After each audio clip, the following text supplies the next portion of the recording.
Struggle for freedom. In this chapter, we will learn about how Muslims had faced many problems to have their own country in which they can live freely. And students, you will learn how our ancestors had struggled for our freedom so that we can freely practice our religion and culture on our own lands.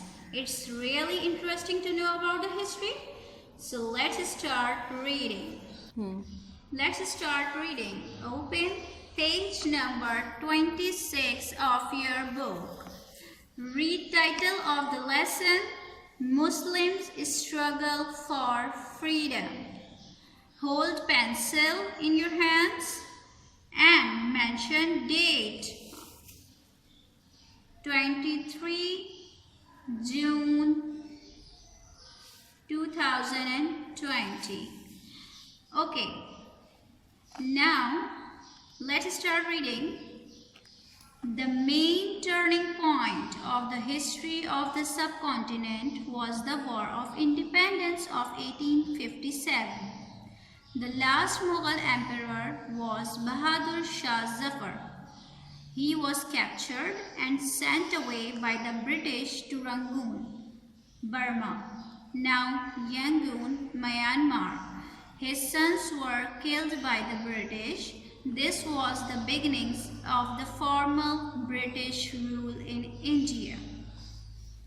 The British seized the properties of all those who participated in the War of Independence. Religious and cultural centers were closed.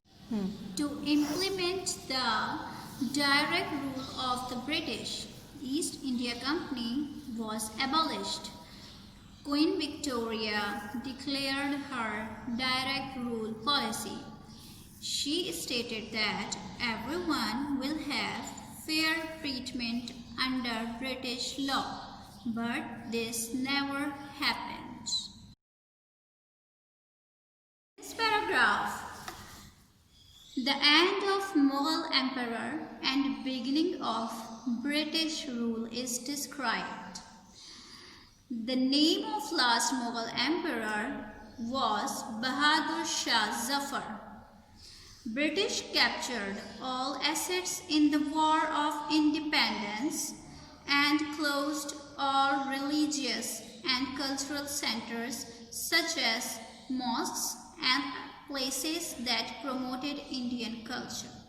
Queen Victoria implemented her direct rule policy and said that everyone will have equal rights and treatment, but this was a lie. This was the introductory part of the chapter. Now, come to the detail of the chapter. The British Raj, 1858 till 1947. Okay, British Raj means the period in which British had full and direct control of India. They ruled subcontinent for 90 years from 1858 till 1947. When the British Raj started, the Indian economy was very prosperous. It was contributing more than 17% of the world economic output. However, when they left in 1947, India was contributing almost nothing. British constructed some factories in Calcutta, Gujarat and Bombay.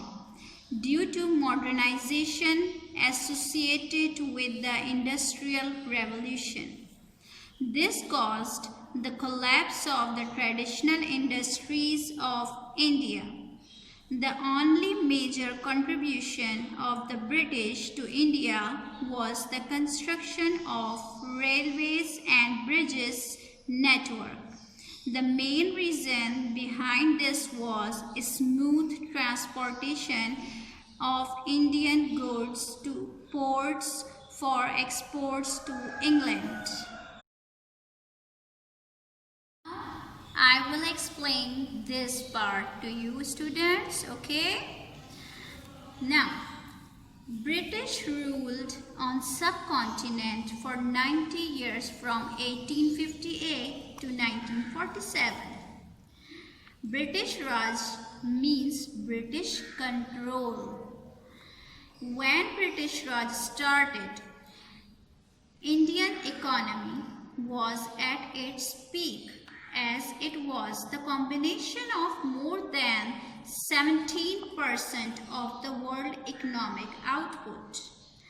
Then British constructed some of their factories in some major parts of India such as Calcutta, Gujarat and Bombay. And this step of British collapsed the Indian industry and economy. Now come to the third part of the chapter, beginnings of self-government. Due to the resistance from the masses against the Raj, British took the step to nominally include the people of India in government during the late 19th century.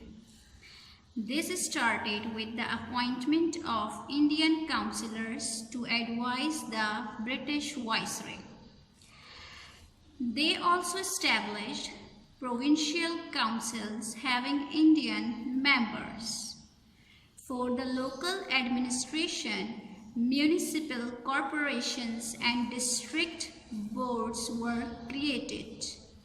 They had elected Indian members. Now come to the explanation of this paragraph. Okay students, listen carefully. As the people of India became against the British Raj, British started to include the people of India in government to get the support of Indians as well in the establishment of British Raj. Note. Now, underline some difficult words and sort out their meanings from dictionary.